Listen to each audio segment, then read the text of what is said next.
The holiday season is usually filled with friends and family, love and happiness, good times, high hopes, and laughter for most of us.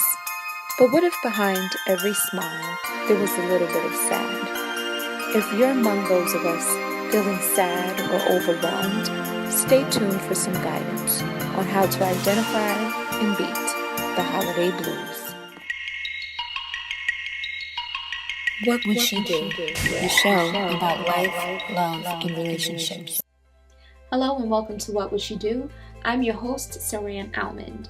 So if you're feeling down and a holiday season has not lifted your spirits, stay tuned. I spoke to nationally certified and North Carolina licensed professional, Shelton Davis of the Sanctuary Counseling Group. She offered some great guidance and tips on how to beat the holiday blues. Now, some people aren't sure of what they're feeling or why, so we started this series with the signs of depression.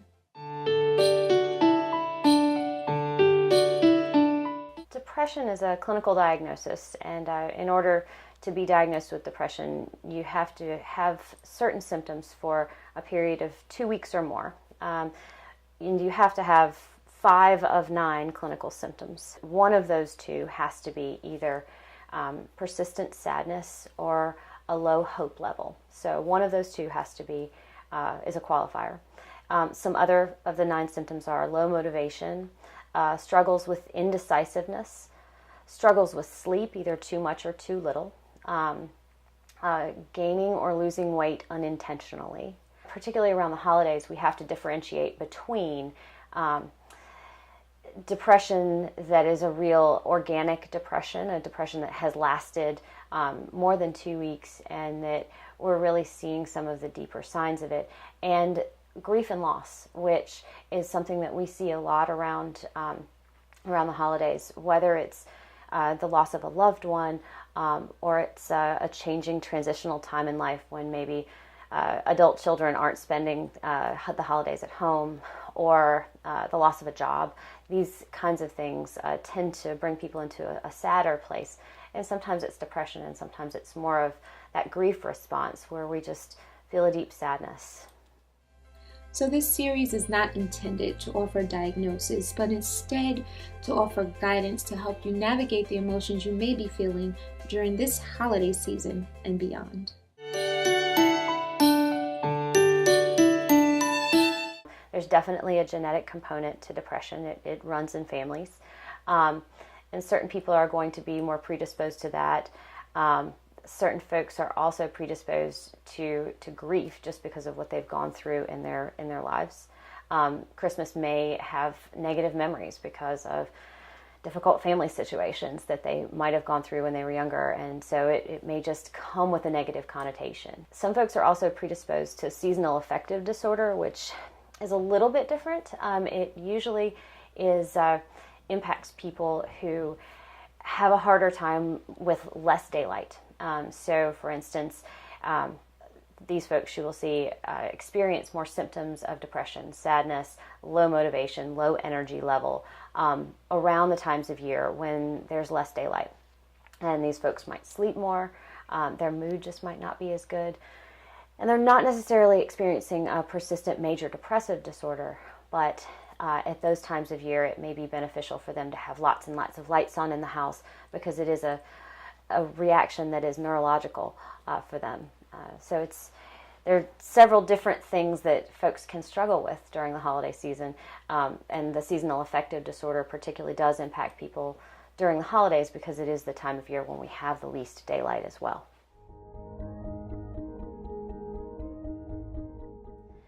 I think it's more intense as far as depression. I think it can intensify, and grief particularly does intensify as well, just because there are so many holidays sort of all bunched together. Between it kind of starts all the way back at Halloween now, but between Thanksgiving, Christmas or Hanukkah, New Year's, it's all bunched together, and we have all this pressure to sort of be shiny and happy, and it can be worse. Other times of the year, holidays tend to sort of stand on their own, and it's easier to kind of live a little before, live a little after, and maybe the holiday might be rough, but at least there aren't several in a row. It's kind of like a domino effect. By New Year's, a lot of folks can feel really sad. As far as the things to avoid, drinking too much, I think, honestly, alcohol is a depressant. Believe it or not, it makes us, it's kind of like a hot air balloon. It raises us up before it drops us flat on our rear ends. And often, just drinking too much at holiday gatherings can make us feel even worse, keep us out of control of our own behaviors, keep things kind of under control. If you're very stressed about a particular activity or a group gathering, set yourself a limit. Decide, okay, I'm going to go and make an appearance. I'm going to be kind, and then I'm going to leave after an hour. And it will be okay to do that too. Prevention, I think, is a really tough one on this particular issue. If someone's already struggling with depression before they go into a holiday season, it certainly can be intensified. Prevention, though, if we take it back to that level, I would say, first of all, it's interesting, but exercise, particularly outdoors, with someone you care about, can actually have an antidepressant effect. Prevention is also making sure that you stay in contact with people, whether that's family or friends, people that care about you and that move you towards a healthier place, that respect your boundaries. Those are people that will be supportive, that can certainly provide you the social structure to keep sadness not necessarily always away, because of course life's not perfect, but they certainly can move people in a direction that's healthier. Definitely, if you are feeling any inclination to harm yourself, that's a time to seek professional help. But if you're also just really struggling to get out of that feeling of sadness, you can have a few days where you're particularly low, but if it's been a few weeks, it's probably time to talk to somebody, and that would be a professional counselor, a pastor, someone who cares about you and can at least get you in the right direction towards the help that you need, depending on if it's a diagnosis of depression or if it is a grief and loss type of situation. As far as professional help goes, an emergency room, if you're feeling like you're going to harm yourself, is the first place. 911 or going to the emergency room is your first line of defense.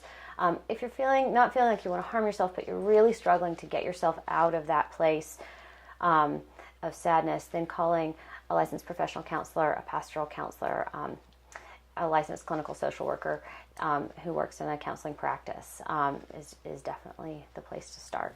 Maybe you're not feeling down, but you know someone who is exhibiting signs of depression and you don't know what to do. Well, here's some tips on how you can help.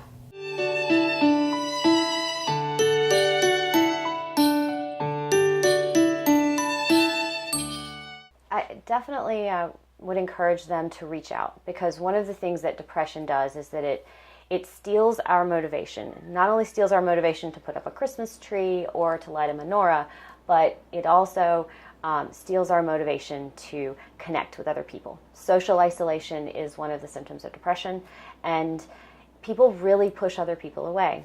And sometimes they feel like they're completely alone, and it's hard for them to even notice what signs they've given for others to keep away from them.